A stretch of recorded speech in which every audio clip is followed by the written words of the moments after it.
तपाई यतिखेर हेर्दै हुनुहुन्छ त्रिशुली खबर टिभी। 24 घण्टा ताजा खबरको लागि हाम्रो च्यानललाई सब्स्क्राइब गर्नुहोला, नजिक रहेको बेल आइकन दबाई हामीसँग जोडिनुहोला। भर्खरै आयो निकै ठुलो खबर। राष्ट्रिय स्वतन्त्र पार्टीका अध्यक्ष रवि लामिछानेमाथि यति ठुलो मुद्दा हुने भयो जेल। रवि लामिछाने भन्छन् म माथि कुनै मुद्दा छैन। आखिर के हो वास्तविकता, यसबारे सम्पूर्ण जानकारी। राष्ट्रिय अर्थतन्त्रमा बल पुर्याउने गरी वनको सदुपयोग गर्नुपर्नेमा एमाले अध्यक्ष केपी शर्मा ओलीको जोड। गठबन्धनभित्र सिट बाँडफाँडमा माओवादी र एकीकृत समाजवादीको तर्क काङ्ग्रेसलाई बहुमत दिलाउने गरी होइन। प्रत्यक्ष चुनावी मैदानमा डेब्युको तयारी गर्दै नेकपा एमालेका युवा राष्ट्रिय अर्थतन्त्रमा बल पुग्ने गरी वनको सदुपयोग हुनुपर्छ। एमाले भदौदेखि कार्यकर्ताका लागि स्कुल चलाउने। नेकपा माओवादी केन्द्रका अध्यक्ष पुष्पकमल दाहाल प्रचण्ड भदौमा चीन भ्रमणमा जाने। पर्दा न्यायाधीश चुनेर शमशेर विरुद्धको महाअभियोग संसदबाट टुङ्गो लाग्ने वर्षमान पुनको भनाई। प्रधानमन्त्री देउबा भन्छन् यो सरकार गरिब दुखीको लागि बनेको हो, अनैतिक काम कुनै पनि हालतमा गर्दैन। 5 दलीय सत्तारूढ गठबन्धन सङ्घ र प्रदेशको निर्वाचनपछि पनि कायम रहने देउबाको भनाई। चुनावमा सबै उम्मेदवारको समान हैसियत हुने गरी समाचार दिनुहोस् प्रमुख आयुक्त थपलिया। स्थानीय तह जस्तो आगामी निर्वाचनमा मतपत्रमा मतदातालाई समस्या हुन्न, प्रमुख आयुक्त थपलियाको भनाई। र राष्ट्रिय स्वतन्त्र पार्टीका अध्यक्ष रवि लामिछाने लाग्यो आखिर के को मुद्दा, यसबारे सम्पूर्ण जानकारी। स्वतन्त्र पार्टीभित्र खैला बैला, देशैभरि हङ्गामा। अब हेर्नुहोस् पुरा समाचार।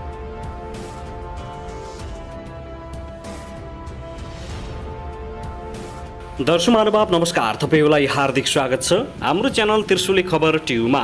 यदि हाम्रो च्यानललाई अहिलेसम्म सब्स्क्राइब गर्नुभएको छैन भने सब्स्क्राइब गरी नजिक रहेको बेल आइकन दबाई हामीसँग जोडिनुहोला। दर्शक महानुभाव फेरि पनि हामी तपाईहरुमाझ निकै महत्त्वपूर्ण अपडेटका साथ उपस्थित भइसकेका छौं। यो भिडियोलाई अन्तिमसम्म हेरी हामीले साथ दिनुहोला। दर्शक महानुभाव हाम्रो मेहनतको लागि एउटा सानो लाइक गर्न भने नभुल्नुहोला। कहाँदेखि हेर्दै हुनुहुन्छ, के भन्न चाहनुहुन्छ, तपाईको मनमा लागेको प्रतिक्रिया अवश्य पनि कमेन्ट गर्न नभुल्नुहोला। दर्शक महानुभाव के तपाईँ हाम्रो च्यानलमा नियमित श्रोता हुनुहुन्छ? यदि नियमित हुनुहुन्छ भने तल कमेन्ट बक्समा नियमित अथवा रेगुलर लेख्नुहोस्। यदि तपाईँ नयाँ हुनुहुन्छ भने सब्स्क्राइब गरी जोडिनुहोस् ताकि नयाँ अपडेटका साथ हामी तपाईहरुमाझ हरपल उपस्थित हुने गर्दछौँ। हाम्रा अपडेटहरू तपाईहरूलाई के कस्तो लागिरहेका छन्, सल्लाह सुझाव प्रतिक्रिया कमेन्ट बक्समा छोड्न नभुल्नुहोला। दर्शक महानुभाव आउनुहोस् अब पहिलो खबरतर्फ लागौं। सत्तारूढ नेकपा माओवादी केन्द्रका अध्यक्ष पुष्पकमल दाहाल प्रचण्ड चीन भ्रमणमा जाने भएका छन्। स्रोतका अनुसार चिनिया कम्युनिस्ट पार्टीको निमन्त्रणमा प्रचण्ड भदौ महिनाभित्र चीन जान लागेका हुन्। दक्षिणी एसिया र दक्षिणी पूर्व एसियाका राजनीतिक पार्टीहरूको सम्मेलनमा भाग लिन प्रचण्ड चीन जान लागेका छन्। सम्मेलन भदौ अन्तिम साताका लागि तय भएको छ। अध्यक्ष भदौमा चीन जाँदै हुनुहुन्छ, यसबारेमा विस्तृत केही दिनमा थाहा हुन्छ। माओवादी केन्द्रका विदेश विभागका एक सदस्यले भनेका छन्। 1 महिना अघि नेपाल भ्रमणमा आएका चिनिया कम्युनिस्ट पार्टीका विदेश विभाग प्रमुख लिउ जिआनचाओले प्रचण्डसँग भेट्दा चीन भ्रमणको निम्तो दिएका थिए। नेता लिउले दुई देशका कम्युनिस्ट पार्टी बीचको भ्रमण आदान प्रदानमा जोड दिएका थिए। यद्यपि चिनिया कम्युनिस्ट पार्टीले प्रचण्डलाई लिउ आउनु अघि नै छुट्टै निमन्त्रणा पनि दिएको स्रोतले बताएको छ। यसअघि साउन पहिलो साता भारत भ्रमणमा निस्कने क्रममा प्रचण्डले आफू चाँडै चीन भ्रमणमा जान लागेको पनि बताएका थिए। प्रचण्डले छिमेकी भारत र चीनसँगको सम्बन्ध सन्तुलनमा जोड दिँदै आइरहेका छन्। उनले चीन भारत नेपाल बीच आर्थिक विकासका मुद्दामा त्रिपक्षीय समझदारी हुनुपर्ने धारणा राख्दै आइरहेका छन्। चीन उनको अवधारणामा सकारात्मक रहे पनि भारतले त्यसमा असहमति देखाउँदै आइरहेको छ। दर्शक महानुभाव त्यसैगरी नेकपा एमालेका अध्यक्ष एवं पूर्व प्रधानमन्त्री केपी शर्मा ओलीले राष्ट्रिय अर्थतन्त्रमा बल पुर्याउने गरी वनको सदुपयोग गर्नुपर्नेमा जोड दिएका छन्। नेपालमा वनको बहुआयाम रहेको उल्लेख गर्दै अध्यक्ष ओलीले त्यसको सदुपयोग गरेर मुलुकमा रोजगारीको अवसर सिर्जना गर्न सकिने, विकास र समृद्धिको अभियानलाई तीव्रताका साथ अगाडि बढाउन सकिने स्पष्ट पारेका छन्। सामुदायिक वन दिवसको अवसर पारेर आज मङ्गलबार काठमाडौँमा आयोजित एक कार्यक्रममा बोल्दै उनले नेपालले सामुदायिक वन मार्फत विश्वलाई सकारात्मक योगदान पुर्याएको पनि स्पष्ट पारेका छन्। सामुदायिक वनको अवधारणाको माध्यमबाट नै नेपालमा वनको विनाश रोकिएको र त्यसै कारण कार्बन व्यापारको सम्भावनाको मार्ग पनि खुलेको अध्यक्ष ओलीको भनाइ छ।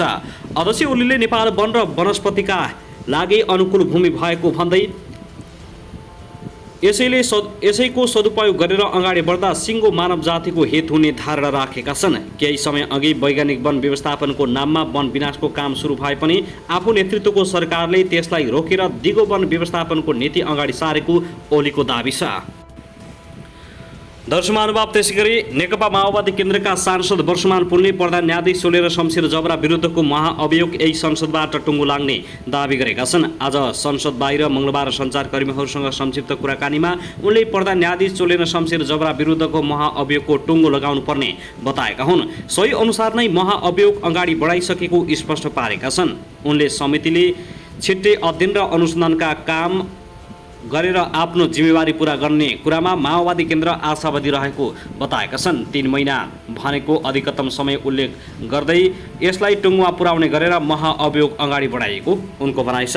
प्रधान न्यायाधीश सोलेर शमशेर जबरा विरुद्ध महाअभियोग प्रक्रियामा गइसकेको छ। समिति पनि पहिले नै गठन भइसकेको छ। समितिमा छलफल गरेर समितिले नै छिट्टै अध्ययन र अनुसन्धानका कामहरू जुन उसको जिम्मेवारी हुन् त्यो छिट्टै पूरा गरेर सिफारिस गर्छ भन्ने हाम्रो अपेक्षा छ। उनले भने यो कुरा अहिलेकै संसदले टुङ्गो लगाउनुपर्छ। जुन निर्णयमा पुगे पनि अहिलेको संसदमै पुग्नुपर्छ। 3 महिना भनेको अधिकतम समय हो। यसलाई टुङ्गोमा पुर्याउने गरेरै ल्याइएको हो। 5 दलीय सत्ता गठबन्धनको सिट बाँडफाँड गर्ने कार्यदलको सदस्य समेत रहेका पुनले आगामी प्रदेश र सङ्घीय संसद सदस्यको निर्वाचनमा 2079 को स्थानीय तहको निर्वाचनलाई आधार मानेर पनि सिट बाँडफाँड हुन सक्ने जानकारी दिएका छन्। पार्टीहरूका गम्भीरता र संवेदनशीलतालाई हेरेर र गठबन्धन सरकार निर्माणमा योगदान गर्ने नेता र जनप्रतिनिधिहरूलाई प्राथमिकतामा राखेर सिट बाँडफाँड गर्न लागेको पनि उनको भनाइ छ।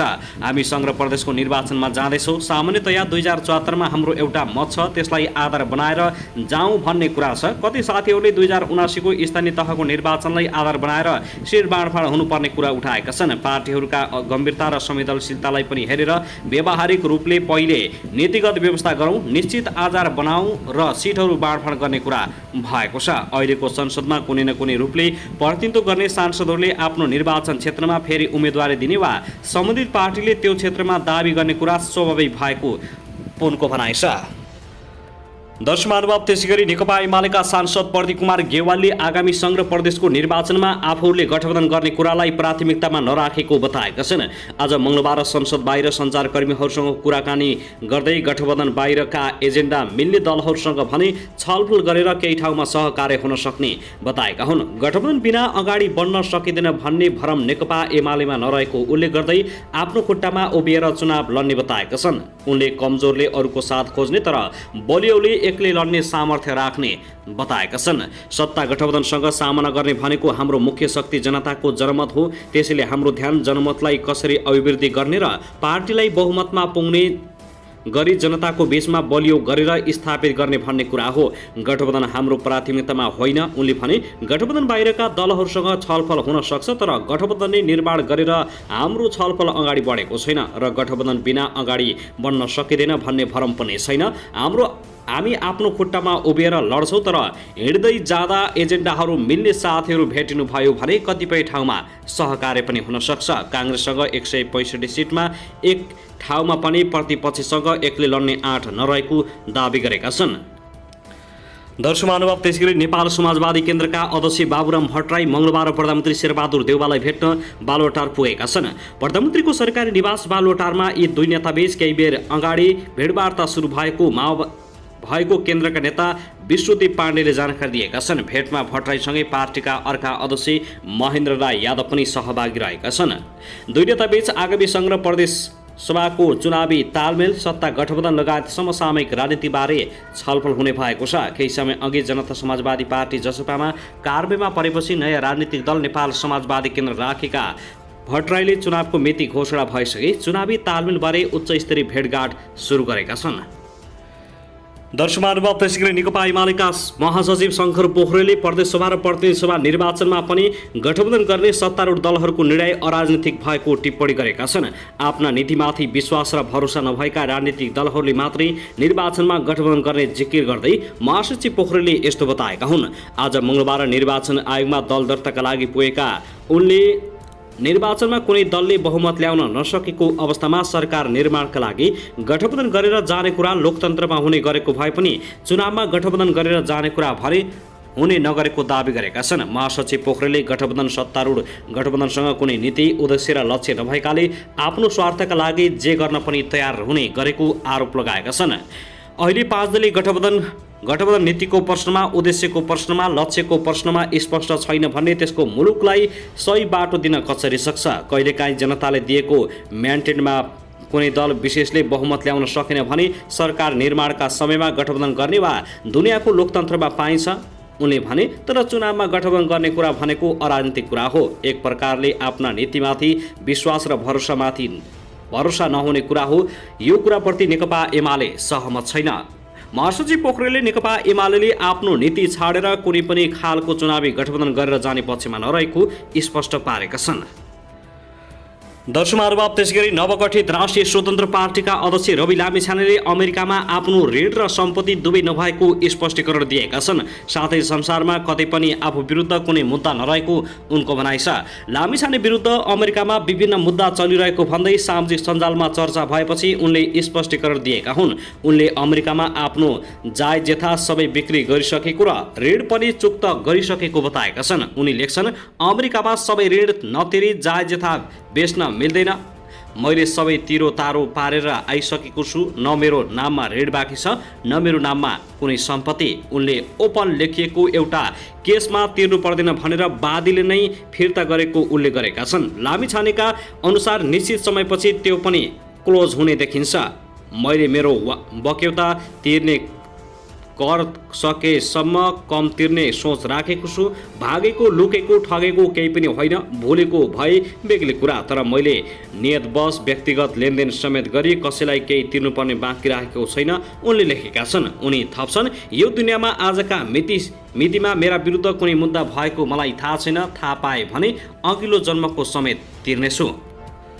दर्शकहरू, त्यसैगरी नेकपा एकीकृत समाजवादीका नेता एवं पूर्व प्रधानमन्त्री झलनाथ खनालले आगामी निर्वाचनमा गठबन्धन गरेर जाँदा सबै दललाई समान ढङ्गले सिट बाँडफाँड हुनुपर्ने माग गरेका छन्। मङ्गलबार प्रधानमन्त्री शेरबहादुर देउवाले नेपाली चियाको गुणस्तरका बारेमा भारतमा विभिन्न प्रतिवेदन पेश भइरहेका बारे जानकारी गराउन बालुवाटार पुगेका खनालले स्थानीय निर्वाचनलाई हेरेर सिट बाँडफाँड हुनुपर्ने बताएका हुन्। नेता खनालले प्रत्येक पार्टीको आफ्नो हैसियत हुने भएकाले 2074 को निर्वाचन र हालै सम्पन्न स्थानीय तहको निर्वाचनलाई मध्यनजर गरेर आगामी प्रदेश र सङ्घको निर्वाचनमा सिट बाँडफाँड गर्न आवश्यक रहेको बताएका हुन्। गठबन्धनमा सहभागी दललाई अपमान गरेमा तालमेल नहुने भन्दै सबै दललाई समान रूपमा सिट बाँडफाँड गर्ने बोटी खोजेर अगाडि बढ्नुपर्ने खनालको सुझाव छ। गठबन्धनमा दलहरू जे आधारमा थपिन्छन् त्यही आधारमा आवश्यक पर्ने ठाउँमा तालमेलको कुरा हुन्छ।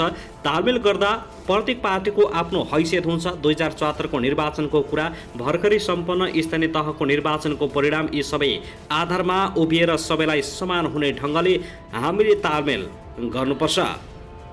कसैले अपमान फिल गरेमा ऊ तालमेलमा आउँदैन। सबैलाई समान हुने खालको तालमेलको बुटी बनाउन आवश्यक छ। त्यस्तै आगामी प्रदेश तथा प्रतिनिधि सभा चुनाव अगाडि वाम एकता हुने सम्भावना नरहेको पनि खनालले स्पष्ट पारेका छन्। सबैभन्दा ठुलो वामपन्थी दल एमाले एकताका लागि कुनै पहल नगरेको उनको भनाइ छ। वाम एकताका लागि सबैभन्दा ठुलो पार्टीले पहल गर्नुपर्ने हो, उसमा त्यो रुचि मैले देखिन। विरोध वाम एकताको सम्भावना अहिले नभएको खनालको दाबी छ।